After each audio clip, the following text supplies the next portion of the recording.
Nithyanandam. My name is Nithyananda and I am talking to you from the Bengaluru Adinam, Nithyananda Peter. And the topic for tonight is about ferociousness, what it takes to be in oneness, and how you can be ferocious with your tiredness and boredom, remain in oneness, to be in oneness with Swamiji. And why oneness? It is that space through which the powers of Sadashiva manifest.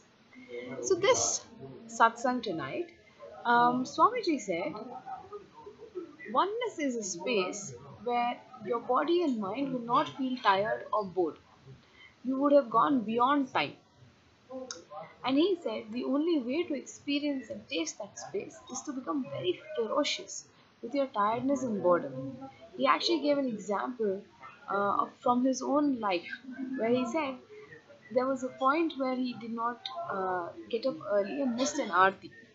So the next day he said, well, the point is I need to be awake and I want to be awake.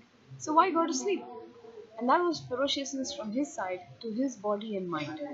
And just that simple, that decision that I'm not going to sleep, let his body and mind listen to what he wanted to do instead of the other way around. What that means is there are so many times when you will feel like you have something you want to finish, but looking at the clock, the moment you look at the clock and it says 1 a.m., some chemical reaction takes place in your body and you will want to go to sleep. I've actually tried this on myself, where one night I just changed the clock. You know, I just changed it to a different time zone. So right now I'm in India and I moved the time zone to be Seattle. And you will not believe I was able to stay awake for another 3 hours.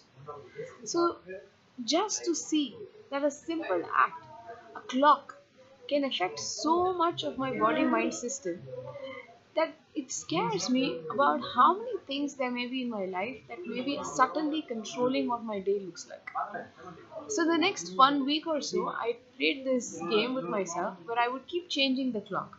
I would keep changing the different time zones. Sometimes I'd be India whenever it is India morning.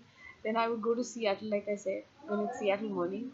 Then I would switch to a third zone whenever, in the sense to see what happens in my body if I keep the clock always at a time and an hour that is, during the morning hours. So it seems like now I was being smart. It would look like the time would move, but always whenever I made the change in the time zone, it would always keep me during the morning hours of the day.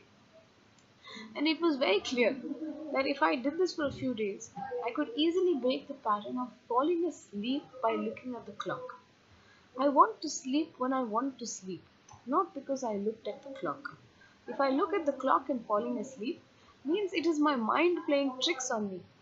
It is no more my consciousness deciding what it wants to do. So that simple thing that I did one day clicked with me when Swamiji talked about today when he said, become ferocious with your tiredness and boredom. Another thing I noticed, actually this was the one that really amazed me. I told myself from now on, I am not going to ask or request anyone of anything that I can do myself. Not from arrogance. I'll give you an example. So let's say you and I are sitting together, and you are closer to a glass of water that I would like. So I told myself from today on, if it's a matter of things like this, I will just get up and pick up on my own and not ask the person. It is amazing since I have started doing that, just that simple act, breaking that laziness and taking that cup of water, so many of my possibilities in my actual work have opened up.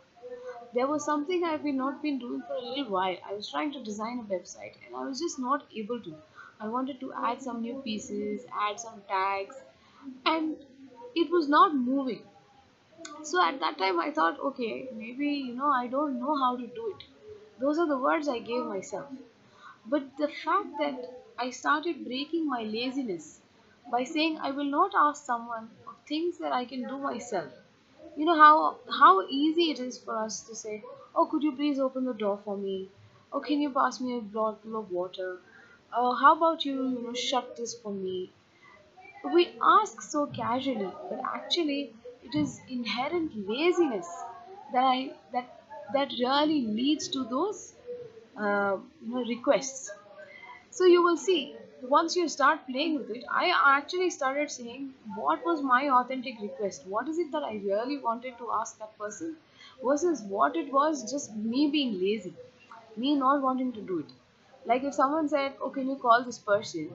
my normal reaction would be to make 10 phone calls to find out who is closest to that person and make that happen. Today I said, you know what, let me just go. Why is it that my time is anyway more important than anybody else's time? I just got up, went, and it was the most spectacular thing. So, more and more I break these little nuances of laziness and tiredness, I'm seeing that I'm becoming more and more active. So, now comes the next thing that I have to do, which is to avoid feeling like something is being deprived when I get in the morning. That is the one I want to break tonight. And to do so, I have decided the moment the clock rings and the alarm rings, I will sit up. And I'm going to tell two of my friends also to make sure that I sit up.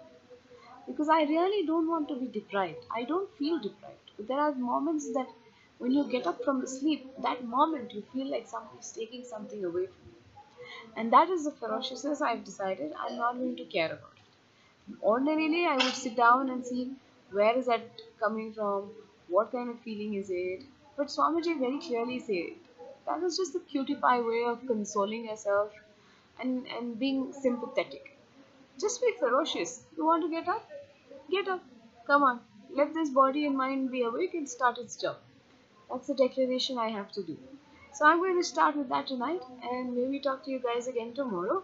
Thank you so much for listening. And remember, the experiences I'm sharing are just an application of what Swamiji brings to us in the Nithyananda satsang. So anything I'm saying to you is basically me applying what he says to the world. So please watch Swamiji every day. Don't miss the satsang because he comes and reveals the answers for whatever you need. Thank you again for signing in. Nithyanandam.